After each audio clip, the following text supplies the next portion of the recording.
दोस्तों, कैसे हो आप लोग। मैं उम्मीद करता हूँ सब ठीक ठाक होंगे।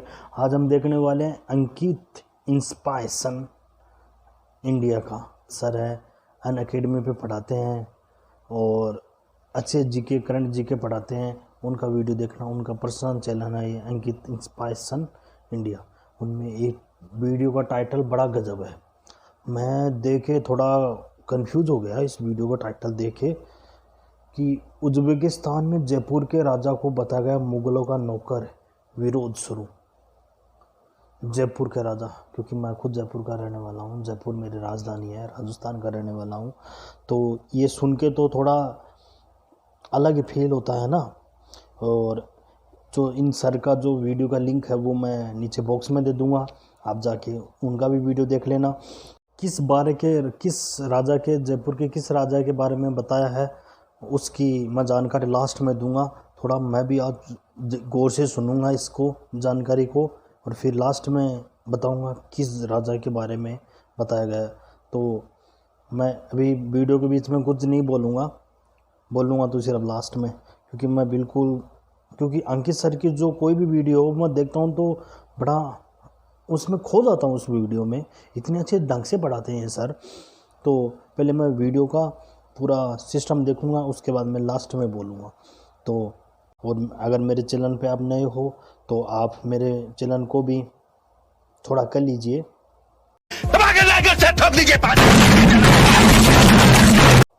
चलो वीडियो देखते हैं क्या सर ने किस राजा के बारे में बताया है, क्या सिस्टम बताया। मैं तो आपका कंफ्यूज हो गया।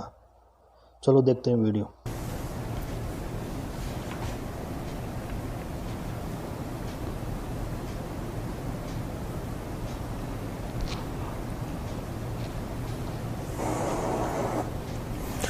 नमस्कार साथियों, स्वागत है आप सभी का अंकित इंस्पायर्स इंडिया पर। मैं हूं अंकित अवस्थी, आप हैं मेरे साथ में। हाल ही में एससीओ मीटिंग जिस देश में संपन्न हुई दैट वाज उज्बेकिस्तान, और उज्बेकिस्तान के अंदर जिस जगह पर मीटिंग संपन्न हुई उस जगह का नाम था समरकंद। आज समरकंद फिर से सुर्खियों में है, लेकिन इस बार सुर्खियों का कारण भारत का पुराना दर्द है। और पुराने दर्द की व्याख्या में जिस प्रकार से राजस्थान की राजधानी जयपुर के संस्थापक का मजाक बनाया गया है वो पूरी तरह विरोध का कारण बना हुआ है। क्या है, आइए आज के पूरे सेशन में इस बारे में चर्चा करेंगे और बताएंगे कि किस तरह से अंतर्राष्ट्रीय मीडिया के माध्यम से यह बात भारत तक पहुंची है और किस प्रकार से भारत के अंदर एक बहुत बड़ी चर्चा का विषय बन गया है जयपुर के संस्थापक सवाई जय सिंह द्वितीय का समरकंद के एक जो बाहर लगा हुआ एक तरह से होता है ना कि इसको कुछ बोलते हैं, मैं शब्द को भूल रहा हूं, बाहर नोटिस बोर्ड टाइप से जो बोर्ड लगा हुआ है उस पर जय सिंह जी को नौकर बताया गया मुगलों का। क्या है इस कहानी का विवाद, किस तरह से इस बात को आप समझेंगे, सारी बातों को मैं आपके साथ में डिस्कस करूंगा। लेकिन इससे पहले मैं आपको कुछ बातें बताता हूं जिससे कि आप इस चीज को रिलेट कर पाएंगे। साथियों, जब इतिहास के अंदर क्रूरतम आक्रांताओं की बात की जाती है तो क्रूरतम आक्रांताओं के अंदर जिस व्यक्ति का नाम आता है उसका नाम है तैमूर लंग। ये तैमूर लंग भारत में आक्रमण करने आया था 14वीं शताब्दी 1398 के आसपास। तथ्यात्मक रूप से एकदम एग्जैक्ट फिगर आप गूगल करके मुझे कमेंट बॉक्स में बता दीजिए। जब तैमूर लंग भारत पहुंचा था तो इसने बहुत कम समय के लिए भारत पर आक्रमण किया, लेकिन कहते हैं कि गाजर मूली की तरह लोगों को काट दिया था। और लोगों को काटा भी गया था, वो भी धर्म के आधार पर, धर्म को टारगेट बना करके यहां पर टारगेटेड किलिंग की गई थी। और बड़ी मात्रा में यहां से हीरे जवाहरात लूटकर वापस चला गया था। कहां चला गया था? आज के उज्बेकिस्तान में। जिस उज्बेकिस्तान के समरकंद में ये जो आप सब लोगों को खड़ा हुआ देख रहे हैं, एग्जैक्टली उसी समरकंद के अंदर तैमूर लंग की इस समय पर समाधि बनी हुई है। यह चर्चा इसीलिए उठी है कि उज्बेकिस्तान का हीरो भारत का विलन, और वहां पर किस तरह से भारत को देखा जाता है ये आप लोगों तक पहुंचाने की बातचीत हो रही है। आप में से बहुत सारे लोग ये चाहते होंगे कि इंटरनेशनली इंडिया को क्या माना जाता है, तो कैसे देखा जाता है इतिहास में, ये बात आपको दिखना जरूरी है। हाल ही में ये मामला निकल कर कैसे आया? असल में हुआ ये कि तेलंगाना के अंदर एक पूर्व एमपी हैं जिनका नाम है के चंद्रशेखर राव की बेटी हैं, पूर्व टीआरएस सांसद हैं। उन्होंने अपने द्वारा, जिनका नाम है कलवा कुंतलम कविता, उन्होंने हाल ही में अपने द्वारा एक शिकायत की प्रधानमंत्री से और विदेश मंत्रालय से और कहा कि जो समरकंद की वेधशाला है उसमें हमारे देश के सम्मानित ऐतिहासिक हस्ती को नौकर बताया गया है। आप लोग उस पर कोई ऑब्जेक्शन क्यों नहीं लेते हैं?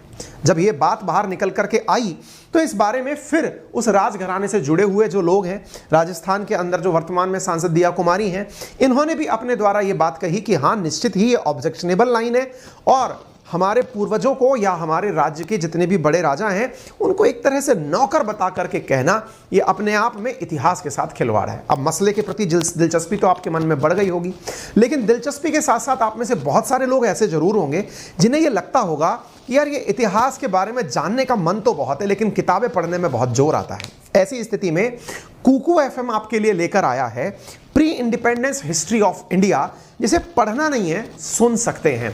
देश के अंदर चाहे वो मुगल आए हों या फिर मुगल से पहले मुगल्स या फिर ब्रिटिशर्स, जो भी हमारे देश में आए, जिन्होंने अपने अपने प्रॉफिट के हिसाब से इंडिया को लूटा और यहां के लोगों पर अपने द्वारा शासन किया, रेगुलेशंस लगाए, ब्रिटिशर्स पार्लियामेंट प्रोसेस या जो भी हमारे देश में चीजें बन करके आई, उन सब के बारे में किताब अवेलेबल है। एक ऑनलाइन प्लेटफॉर्म है, एक एप्लीकेशन है जिसका नाम है कुकू एफएम, जिसे आप आसानी से डाउनलोड कर सकते हैं, जिसका लिंक कमेंट बॉक्स में और डिस्क्रिप्शन में दे दिया गया है। क्या है ये कुकू एफएम? असल में इस कुकू एफएम पर एक ऑडियो बुक के रूप में आपके पास किताबें सुनने की आजादी है। अक्सर हम में से बहुत सारे लोग जो इस समय इंटरनेट की दुनिया में पढ़ और लिख रहे हैं, उन्हें यह नहीं पता होता कि किताबें पढ़नी कैसे हैं, क्योंकि वो इतना ज्यादा वीडियो सुन रहे हैं, देख रहे हैं कि उन्हें अगर कोई कहता हुआ निकल जाए तो शायद उनके लिए आसान हो। इसी को ध्यान में रखते हुए कुकू एफएम ने 7 रीजनल लैंग्वेजेस के अंदर हजारों किताबें, 10,000 से ज्यादा ऑडियो बुक्स यानी कि कहकर के किताबें जो है ना, वो आप लोगों के लिए उपलब्ध करवाई हैं। इन भाषाओं के अंदर हिंदी, तमिल, तेलुगु, कन्नड़, मलयालम, मराठी, बांग्ला, इंग्लिश सारी भाषाएं उपलब्ध हैं। 10,000 से ज्यादा ऑडियो बुक्स और उनकी समरी अवेलेबल है। ना केवल हिस्ट्री बल्कि आपका जो फील्ड इंटरेस्ट का हो वो आपके लिए कहानियों के रूप में किताबें अवेलेबल हैं, यानी किसी ने आपके लिए पढ़ा है, आप उन्हें ले सकते हैं। क्या प्राइस है इसका, किस तरह से इसको ले सकते हैं? तो ये साथियों ओरिजिनली तो 399 रुपए सालाना का सब्सक्रिप्शन होता है, लेकिन यदि आप मेरा रेफरल कोड अंकित 50 यूज करते हैं तो आपको 199 रुपीज में 1 साल का सब्सक्रिप्शन मिल जाता है, जिसमें आप अनलिमिटेड टाइम मोबाइल में एफएम की तरह किताबों को सुनते हुए निकल सकते हैं। आप मेरा रेफरल कोड यूज करके शुरुआती 250 लोगों में शामिल हो और इस एफएम के माध्यम से यानी कुकू एफएम से इन किताबों को सुन पाएं। इसके लिए मैंने लिंक में आपके सामने डिस्क्रिप्शन में लिंक डाल दिया है, कमेंट बॉक्स में भी लिंक डाल दिया है। ठीक है, तो उम्मीद है कि आप इस चीज को डेफिनेटली अश्योर करेंगे और किताबों के प्रति जो आपका जिज्ञासा जानने की है वो आपकी पूरी तरह से शांत हो पाएगी। तो चलिए आपके सामने आगे की बात करते हैं। तो मैंने आपसे कहा समरकंद, जो कि पूरी दुनिया में इस समय एप्रिशिएट किया गया एससीओ समिट को लेकर के, वहां जहां पर बड़ी मात्रा के अंदर विदेशी डेलीगेशंस उपलब्ध हुए, प्रधानमंत्री 14 से लेकर के 16 सितंबर के बीच में वहां उपस्थित रहे, ये सारी बातें देश के अंदर चर्चा में आई। तो मैं आपको इसको मैप पर दिखाने का प्रयास करता हूं। साथियों, एक बार के लिए आप इस मैप को देखें और सेंट्रल एशियन कंट्री उज्बेकिस्तान को पहचानने का प्रयास करें। भारत से जब आप उत्तर की तरफ चलते हैं तो यूएसएसआर का हिस्सा हुआ करता था कभी उज्बेकिस्तान। 1991 में जब यूएसएसआर टूटा तो उसमें से निकल करके बाहर हुआ और उस देश का नाम बना उज्बेकिस्तान। वहीं पर एक शहर है जिसका नाम है समरकंद। देश के साथ 5 सेंट्रल एशियन कंट्रीज जो आपके सामने यहां पर दिखाई दे रहे हैं, उज्बेकिस्तान, किर्गिस्तान, ताजिकिस्तान, तुर्कमेनिस्तान और ये जो आपके सामने दिखाई दे रहे हैं कजाकिस्तान, इन देशों में से एक छोटा सा देश उज्बेकिस्तान है।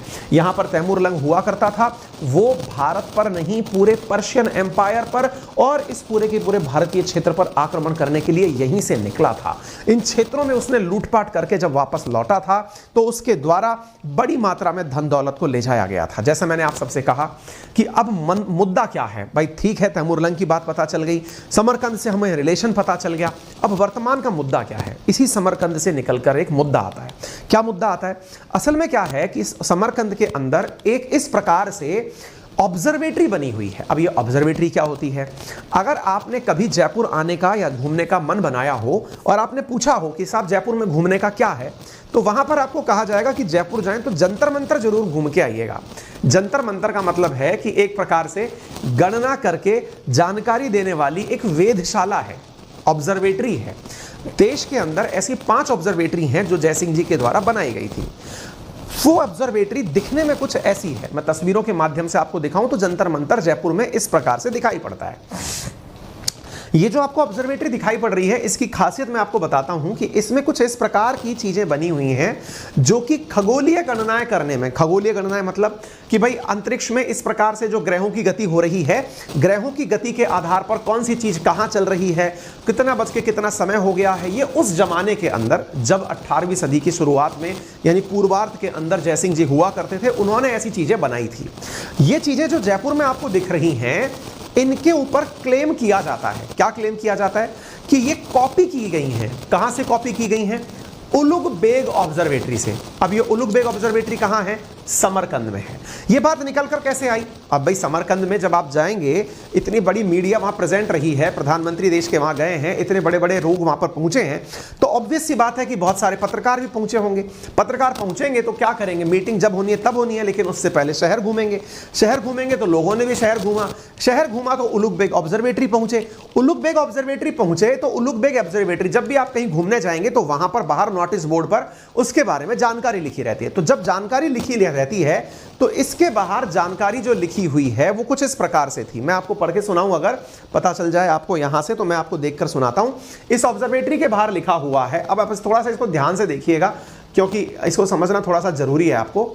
यहां देखिए, ancestor of Mirza Babar who reigned in 15, 16, 17, 17वीं से 18वीं सेंचुरी के बीच में जिसने इंडिया में शासन किया, paid great attention to the scientific heritage of Mirza Ulugh Beg. Mirza Ulugh Beg, अब ये मिर्जा उलुग बेग है कौन? तो पहले मैं आपको ये बता देता हूं, तब जाकर के आप इसको बाबर से रिलेट कर पाएंगे। चलिए मैं मिर्जा उलुग बेग के बारे में आपको थोड़ी सी जानकारी दे देता हूं। असल में उज्बेकिस्तान के अंदर एक व्यक्ति हुआ जिसे ज्योतिष का ज्ञान था। वो 1420s में पैदा हुआ था। 1420s का मतलब क्या है? यानी कि ये तैमूर के समय पर पैदा हुआ था, जिसका नाम क्या था?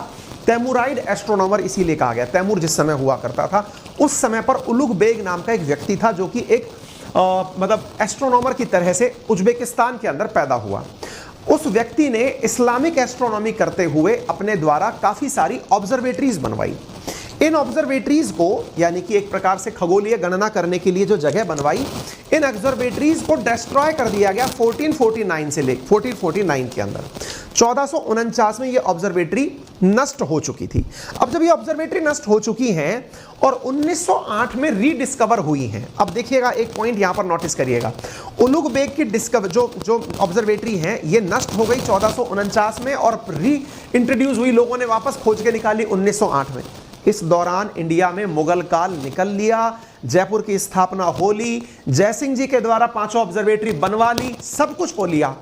लेकिन ये लोग क्लेम क्या करते हैं? अब इस चीज को आप दोबारा की तरफ पढ़ के देखिए, क्योंकि ये बात आपको थोड़ा सा पढ़ना जरूरी है, इसलिए मैं आपको ऐतिहासिक रूप से ये जानकारी साझा करने का प्रयास कर रहा हूं। तो आप यहां पर देखिए, Mirza Ulugh Beg specially according to the order of Babri सुल्तान मोहम्मद शाह। अब यहां पर थोड़ा सा शब्द पढ़ के देखिएगा, एंसेस्टर ऑफ मिर्जा बाबर। देखिए एंसेस्टर का मतलब होता है पूर्वज, मिर्जा बाबर के पूर्वज। तो यहां पर आपको तथ्यात्मक त्रुटि साफ दिख जाएगी। पूर्वज का मतलब होता है मेरे पूर्वज हुए, मेरे दादा, मेरे परदादा, ये मेरे पूर्वज हुए। यहां पर एंसेस्टर ऑफ मिर्जा बाबर, मिर्जा बाबर जो हैं उसके एंसेस्टर नहीं है ये लोग साहब, ये प्रेसिडेंट्स हैं, ये इनके बाद में आए हुए लोग हैं जिनमें नाम लिखा गया है सुल्तान मोहम्मद शाह। सुल्तान मोहम्मद शाह दिल्ली के शासन में मुगल शासक रहे हैं 1719 से लेकर 1748 में। यह तथ्य सही है, लेकिन जो बात लिखी गई है एंसेस्टर वो गलत है। इसके साथ साथ यहां क्या लिखा हुआ है? बाबर के सुल्तान Mohammad Shah were created observatories in Jaipur, Banaras और दिल्ली। अब यहां पर एक चीज देखिए, यहां पर मोहम्मद शाह का नाम लिखकर कहा गया है कि इन्होंने, जो कि बाबर के एंसेस्टर थे, इन्होंने 3 जगह पर ऑब्जर्वेटरी बनाई। अब ये किसी भाई साहब ने वहां जाकर के लिख दी होंगी। तथ्यात्मक त्रुटि ये है, अच्छा जब बनाई और साथ में क्या लिखा है? बनाई and Delhi by servant of palace, महल के एक नौकर के साथ, जो कि एस्ट्रोनॉमर भी हुआ करता था, जिसका नाम सवाई जयसिंह था। During the first half of the 18th century, 18वीं सदी के पूर्वार्ध में अपने नौकर जयसिंह के साथ 3 जगह ऑब्जर्वेटरी बनवाई। Here they imitated astronomic instrumented and equipment in the Samarkand observatory, और इन लोगों ने हमारी इस ऑब्जर्वेटरी की एज इट इज कॉपी बनाई साहब। आ गई बात समझ में? यह कहां पर लिखा हुआ है? उलुग बेग ऑब्जर्वेटरी के बाहर लिखा हुआ है। यह उलुग बेग ऑब्जर्वेटरी रही। तो आपको दो बातें क्लियर होनी चाहिए। आप में से बहुत सारे लोगों के दिमाग में सवाल आएगा, हाँ यार ये तो हो सकता है, क्योंकि जब तैमूर था, तैमूर का समकक्ष उमर लेग था। अब आपके दिमाग में एक सवाल और आना चाहिए, एज ए स्टूडेंट आपके दिमाग में प्रश्न आना चाहिए, लेकिन तैमूर का बाबर से क्या कनेक्शन था? मैं आपको यह बता देना चाहता हूं, बाबर जो है ना, उसके जो फादर थे वो तैमूर के ही पीढ़ी से थे, यानी कि तैमूर की पीढ़ी से तो बाबर का बाप था, और बाबर की जो मां थी ना, वो एक और बारबेरियन, मतलब एक आक्रांता हुआ करता था जिसका नाम था चंगेज खान। मां उसकी चंगेज खान के परिवार से थी, तो दोनों का खून मिलकर के एक और आक्रांता पैदा हुआ जिसका नाम बाबर बना। और वो बाबर जो है वो मतलब मुगल से मंगोल बनकर के इंडिया की तरफ निकल कर आया। तो फिर मुगल वंश चलता हुआ देश में आया, तो तैमूर के ही एक तरह से वंशज और चंगेज खान के वंशज मिक्स होकर के मुगल का निर्माण हुआ था और मुगल देश की तरफ चलते हुए आए थे। तो जो उलग बेग के नाम से इन्होंने बात करी और उसको इससे मैच करने की बात करी, इसमें अब सत्यता है या नहीं? अब आपके दिमाग में प्रश्न, तो सबसे बड़ी चीज क्या है ना, कि हमको हमारे इतिहास पर या हमारी पावर्स पर, हमारी क्षमताओं पर इतना ज्यादा डाउटफुल बना दिया जाता है कि कहता है ना कि घर का जोगी जोगना आन गांव का सिद्ध। जयपुर की स्थापना जिस व्यक्ति ने करी, उस व्यक्ति के ऊपर किसी ने प्रश्न चिन्ह लगा दिया साहब। अब प्रश्न चिन्ह लगाने वाले की अब हम जांच कर लेते हैं। जांच करने के लिए आप आइए जरा समझिएगा। जिन जयसिंह जी के बारे में यहां चर्चा की गई है, मैं थोड़ा सा आपको उनके बारे में बताता हूं ताकि आपको पता चलेगा हु वाज रियल में जयसिंह जी थे कौन।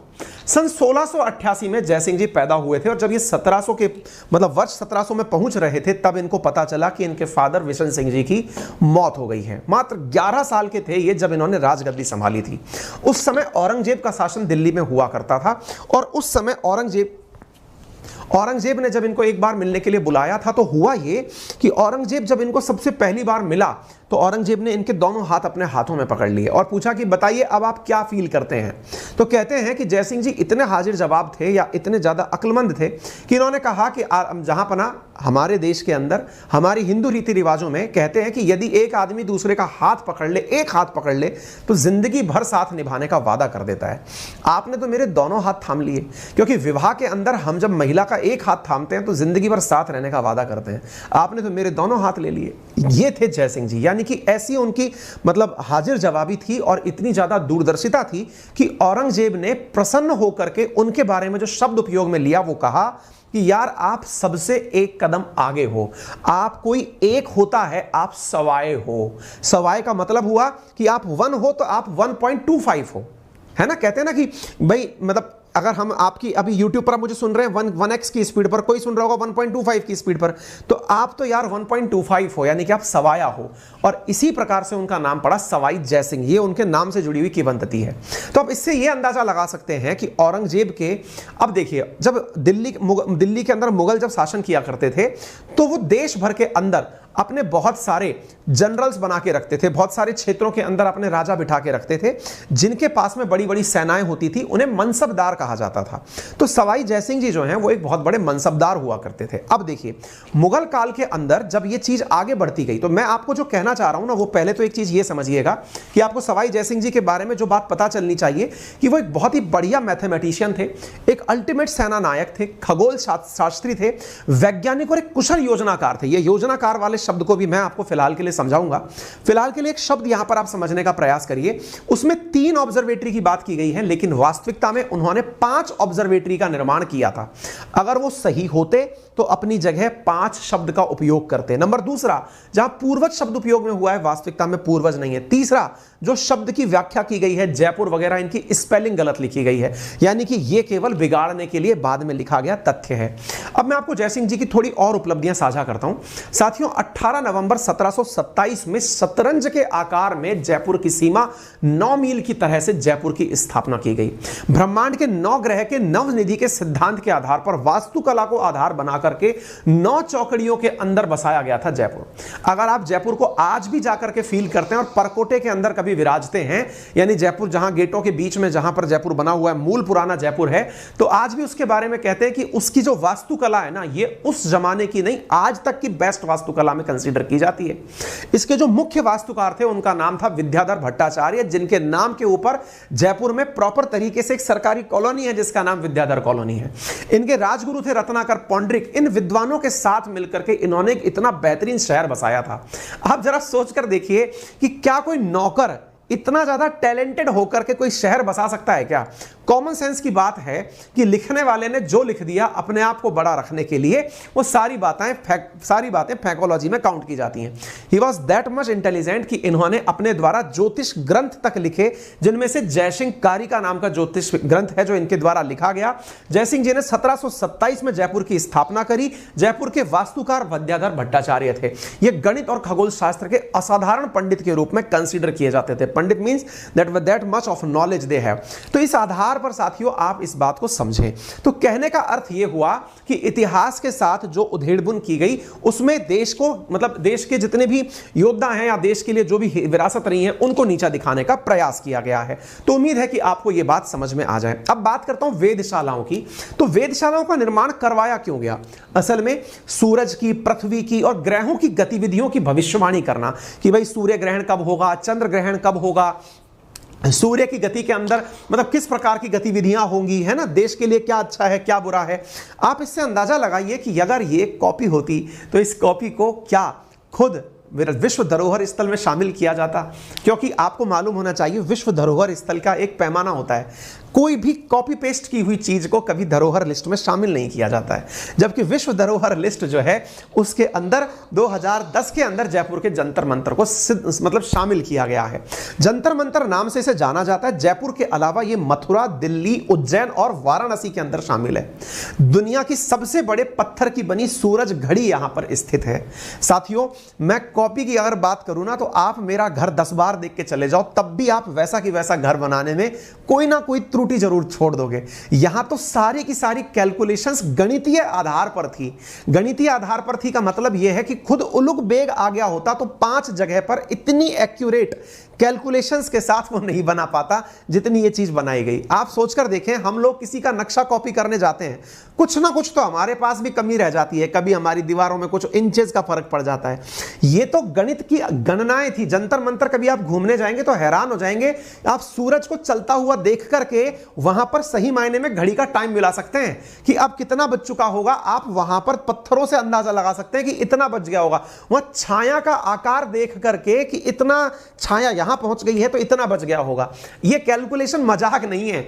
पत्थरों पर बनाना उलुग बेग खुद जिंदा होता 1400 के अंदर तो बता नहीं पाता डुगडुगी हिला करके। कोई बातें वो लिख कर करने में नहीं मरा था कि इतिहास में कोई जानकारी लिखकर मर गया। तो ये इस प्रकार से इतिहास को डिस्टॉर्ट करने के प्रयास किए जाते रहे हैं। तो उम्मीद है कि आप लोगों को यह बात अच्छे से समझ में आ जाए। तो ऑब्वियस ही बात है, यह भारत के लिए गलत और अपमानजनक है और इस चीज का पुरजोर विरोध होना चाहिए। मैंने यह सेशन इसलिए लिया ताकि मैं आपको देश के इतिहास के बारे में बता सकूं। हालांकि इतिहास के बारे में आपको और ज्यादा जानकारी होनी चाहिए, जिसके लिए लिंक मैंने आपको कमेंट बॉक्स में पिन कर दिया है, जहां पर आप पा सकते हैं मात्र 199 रुपए के अंदर 50% डिस्काउंट के साथ 10,000 से ज्यादा किताबें, वो भी ऑडियो बुक के रूप में। और वहां पर ऑडियो बुक के रूप में हिस्ट्री की बुक्स भी अवेलेबल हैं। So go and get the subscription of Kuku FM, जो कि 4.5 स्टार रेटिंग के साथ में इस समय ऐप स्टोर पर उपलब्ध है। मिलियंस में उसकी डाउनलोड हो रखे हैं, बड़ी मात्रा में लोग उसे पसंद कर रहे हैं, तो निश्चित ही आप भी उसका आनंद ले पाएंगे। आपको सेशन कैसा लगा जरूर मुझे कमेंट बॉक्स में बताइएगा। अंकित इंस्पायर इंडिया को अपना प्यार यूं ही देते रहिए। चैनल पर नए हैं तो सब्सक्राइब करना बिल्कुल ना भूलें। इस कंटेंट की PDF को हम आपके साथ हमारे टेलीग्राम चैनल अंकित अवस्थी सर और जीके भाई अंकित अवस्थी सर, जो कि वेरीफाइड टेलीग्राम अकाउंट्स हैं, वहां पर आपके साथ साझा करेंगे, तो आप वहां से इसे प्राप्त कर सकते हैं। अपना प्यार बनाए रखने के लिए धन्यवाद। तो अंकित सर का वीडियो ख़त्म हुआ। अंकित सर ने बहुत अच्छी अच्छी बातें बताई अपने वीडियो के अंदर। और सबसे पहले बताता चलूँ कि स्वाय जो जयसिंह जी है, वो उनका जन्म हुआ था 3 सितंबर 1688 ईस्वी में। और उनका बचपन का नाम था विजय सिंह और पिता का नाम था विशन सिंह था नाम। और वो अपनी गद्दी के ऊपर बैठे थे 1700 ईस्वी में और 1743 ईस्वी तक गद्दी पर बैठे रहे। उसके बाद में उनके बीच में उन्होंने 18 नवंबर 1727 को जयपुर शहर बसाया। और जो बसाया वो शतरंज के जो खेल है उस टाइप से बसाया, शतरंज के आकार का शहर बसाया उन्होंने। और जो जयपुर शहर का जो इंजीनियर था, जो वो था विद्याधर भट्टाचार्य जी, जो विद्वान थे। और बताता चलूँ कि जो जय सिंह जी है वो एक महान गणितज्ञ, खगोल शास्त्री और महान पंडित थे एक। तो उन्होंने कई चीज़ें बनाई अपने दौर के अंदर देखने के लिए, जैसे जंतर मंतर बनाई। जैसे खगोल शास्त्र के पंडित थे ना, तो उसने जंतर मंतर बनाया, और भी कई प्रयोगशाला बनाई उन्होंने। और उन्होंने जो सिंधु घाटी सभ्यता से कुछ समझकर उन्होंने जयपुर शहर बसाया था। सिंधु घाटी का परिदृश्य समझ के उन्होंने जो जयपुर शहर बसाया था। जयपुर शहर को 9 चौकड़ियों का शहर भी बोला जाता है। और उनमें अलग अलग 9 चौक, जैसे शतरंज का आकार का है जो पुराना जयपुर शहर है, जो शतरंज का आकार का है, उसमें अलग अलग पोल है, दरवाजे हैं, जिससे किसी को ध्रुव पोल बोलते हैं, सागानेरी गेट बोलते हैं, चांद पोल बोलते हैं, अजमेरी गेट बोलते हैं, गट्टा गेट बोलते हैं, सूरज पोल बोलते हैं, अलग अलग उन्होंने। और सवाई जय सिंह जी है, उन्होंने मतलब 500 यज्ञशाला बनाई। यज्ञशाला जो पहले हवन कुंड करते थे, 500 यज्ञशाला बनाई उन्होंने सिटी प्लेस बनाया। अभी इस समय वो चंद्र पैलेस है, जो अभी जयपुर राज घराना रहता उसमें। और उन्होंने गोविंद नाथ जी का मंदिर बनाया। और साथ साथ में उन्होंने नारगढ़, सुदर्शनगढ़, नारगढ़ बनाया। नारगढ़ जो है जिसमें एशिया की सबसे बड़ी तोप रखी हुई है, जे-बाण तोप, वो भी जय सिंह जी ने बनाए थे, सवाई जय सिंह जी ने। और सुदर्शन दुर्ग जिसने, जो श्री कृष्ण भगवान है उनके सुदर्शन आकार का बना हुआ है, सुदर्शनगढ़, उन्होंने वो बनाई। और जो सवाई जय सिंह जी है वो 5 मुग़ल बादशाह के कालीन थे। और उनमें से पहला था जो औरंगजेब। जब वो राजा बने सवाई जय सिंह जी, उसके 7 साल बाद में औरंगजेब की डेथ हो गई। और उसके बाद में बने थे बहादुर शाह फर्स्ट। बहादुर शाह द्वितीय तो जो अंग्रेज 1857 की क्रांति के समय था, बहादुर शाह फर्स्ट था। और उसके बाद में जहादूर शाह था। और उसके बाद में फखरू सयाल था।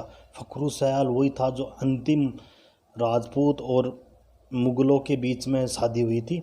जो मारवाड़ का राजा था अजीत सिंह, उसकी बेटी थी, क्या नाम थी, इंद्र कुंवारी थी, उसके साथ शादी हुई थी वो अंतिम। रफ़ी उदर जाती था, रफ़ी उद्दौला था। और उसके बाद में मोहम्मद शाह रंगीला आया। मोहम्मद शाह रंगीला तो बड़ा गजबी था। उनकी जो कहानियाँ सुनते हैं तो बड़ा आनंद आता है। वो कहते हैं कि भरे द्वार में नंगा जाता था। ऐसी थी जयपुर जो जय सिंह जी एक महान खगोल शास्त्री थे। उसके बारे में ये तो मेरे को लगता है किसी आदमी ने अपना जो कुछ लेने के चक्कर में और अपना ये छापा होगा स्कंद के अंदर, लेकिन ये सही नहीं है। मैं उसका निंदा करता हूँ।